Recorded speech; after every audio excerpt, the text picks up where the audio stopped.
Hello everyone, welcome to this video. This is Travelogue Writing Part 2. In Part 1, I have talked about what is Travelogue, how to write it.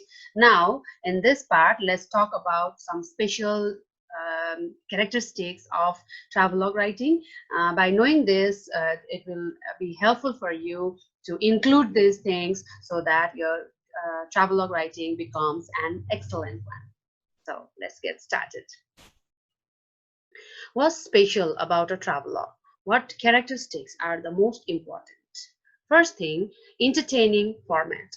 As I have already told you, this travelogue writing is for our audience, and our audience are our readers as we are writing the travelogue. So our primary goal to write a travelogue is to entertain the readers. That's why also it is called creative writing. It is written to inspire people to visit the described destinations. They provoke strong feelings and stimulate the imagination. As I have already told you, our writing must stimulate a strong feeling on the reader to visit the place. Our writing should be such strong. The second point is personal experience. The writing should be emotional and create lifelike pictures in the minds of the readers. This is possible only when some of your personal experiences are shared. In this point, I would like to add one more thing. Sometimes when you write travelogue, it becomes more informative. It becomes sometimes more descriptive. You go on describing the place, you go on giving information too much that your personal experience would be missing, your personal feelings, excitements, the thrill which you felt, that goes in hidden. So we should remember these things while writing the travelogue. Next thing, helpful information. As I talked about this before also, we have to give all the facts about the place, the important sites in the destination where we have been, the cultural background of the place, historical background, the transportation price list. This information would really help the visitors who would visit that place later after reading our travelogue. And our emotional descriptions, I already told you, it is really a personal writing. We can write any of our emotions, any of our feelings, any of our incidents, funny might be scary, or any kind of experience during the uh, journey. And sometimes we can write about the local food, about the information about the good hotels and restaurants can be shared. Next point, we have first person narrative.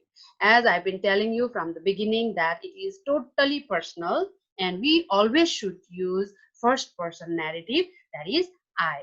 We always use I experienced this, I saw this, I did this. So it is a really personal writing. And our last point, we have well-structured narration. Although we know that creative writing has no limitations, there should not be proper structure or some kind of proper restrictions, but yet we should follow the logical structure and chronological order. If you describe your experiences in proper order, then only the reader can have the vivid imagination in their mind about the place which you are describing. So finally, we already told that we are writing for our readers. Now we have become writers. We are writing for our readers. So our readers must enjoy reading our travelogue. We have to keep our readers in mind every time we write something. Okay, finally, I have some do's and don'ts. What should be mentioned, what should not be mentioned, what should be taken care, what must be avoided while writing travelogue. First, let's go to do's. Do's, you can see here. Include not only personal experience. Sometimes we try to include such great amount of personal experiences, tiny incidents, everything, and at the same time we tend to forget the information which we have to give.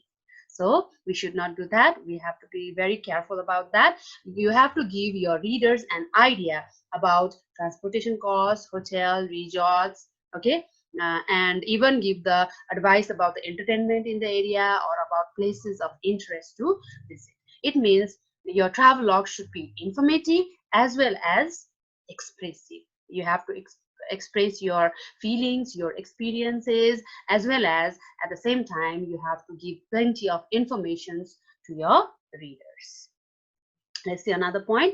Do try to convey the atmosphere of the place you visited. You can include pictures and video clips of the interviews of the local people. Before also I told you, we can include pictures in our travelogue writing, which are very interesting, which will arouse interest in the reader's mind. Not only that, sometimes most people click the video clips also. Nowadays I can see in the destinations, people are very likely to click the video clips, and even they take the interviews of the local people. So this also can be included in our travelogue writing. This makes the travelogue more lively, more interactive and interesting. Next, do provide a historical and cultural background about the place you've been to. I think this point I've been repeating again and again, which is very must in travelogue writing. Next, do add some humor in your writing. You might want to describe some funny situations that occurred during the voyage, or a humorous spin on some serious problems you managed to solve. Sometimes you have not only good experiences, sometimes bad experiences also. Maybe while going somewhere you had a very funny incident that somebody fell down, or you missed the bus, you missed the flight. So many things may occur. So every detail you can give, that gives the writing more lively. And finally, I talked about making outline. So after preparing the outline of your travelogue, do not forget to proofread and edit your travelogue. This is your last part of travelogue writing. That after creating your outline, you proofread, that you see that there are no mistakes at all, and if there are mistakes you edit. And this you can do many times. Don't worry, people make mistake. Don't worry, we are beginners. Yes, you don't have to worry that we make mistakes, but we have to keep on writing, rewriting, and finally if you are satisfied with your article, then you can proofread and edit your travelogue, and your travelogue becomes ready for the readers to read and enjoy. Now these are some do's.